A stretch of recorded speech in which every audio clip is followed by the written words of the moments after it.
Most people imagine looters as desperate strangers grabbing whatever they can carry. The reality is far more unsettling. In almost every major blackout, disaster zone, riot, or societal disruption, looters tend to look for the same things first. And surprisingly, it isn't always cash, jewelry, or expensive electronics. What they target reveals something important about human behavior under pressure. It reveals what people truly believe has value when normal systems stop working. Imagine the power goes out across an entire region. Not for an hour, not for a day.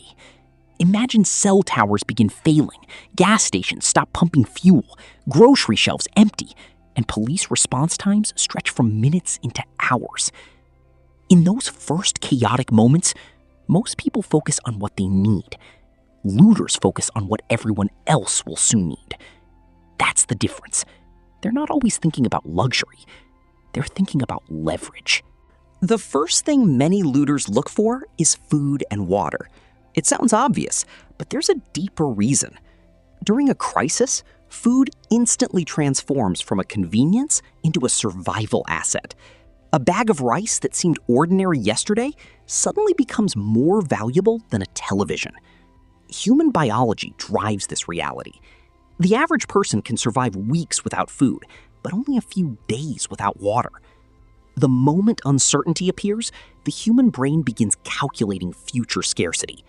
That's why grocery stores are often among the first locations targeted during major emergencies. People understand, consciously or not, that calories equal time.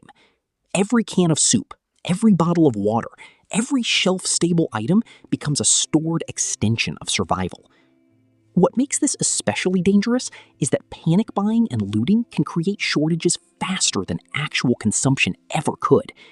A neighborhood may have enough food for weeks, yet shelves can be emptied in hours, simply because fear moves faster than hunger. Once basic survival resources start disappearing, another target rises rapidly in value: medicine. This is where things become frighteningly practical. Many people depend on daily prescriptions.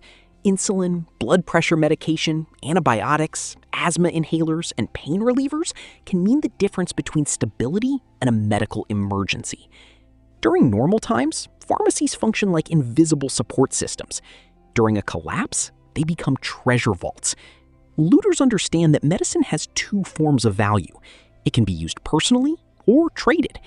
Historically, medical supplies have repeatedly become powerful barter items during disasters and conflicts because demand remains constant while supply collapses. A single inhaler can become more valuable than cash if replacement options disappear. The harsh reality is that most modern healthcare systems rely on continuous supply chains. Interrupt those chains for long enough, and ordinary medications become scarce commodities. Then comes something many people overlook until it's gone: fuel. Gasoline, diesel, propane, and even firewood suddenly become strategic resources.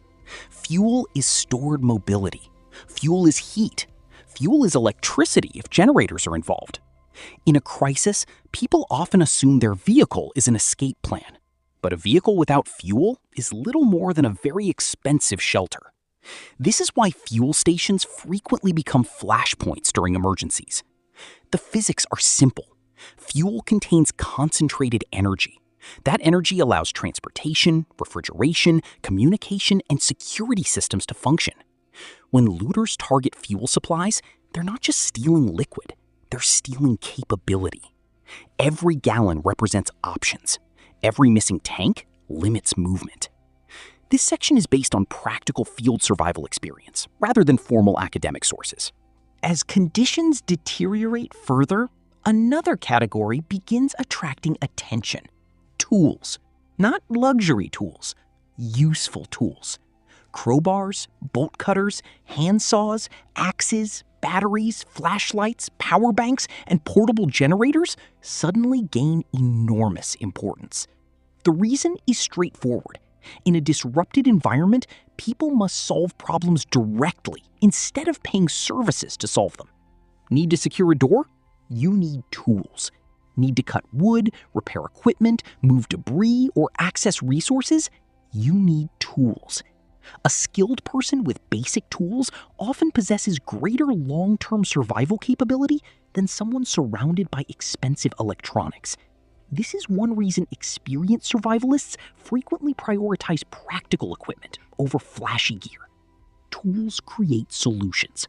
Solutions create resilience. Interestingly, firearms and security equipment often become another major target. This topic is frequently misunderstood. The reason isn't always aggression. In uncertain environments, people become intensely focused on protection.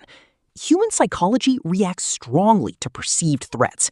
When institutions appear weakened, individuals seek ways to increase their own sense of security.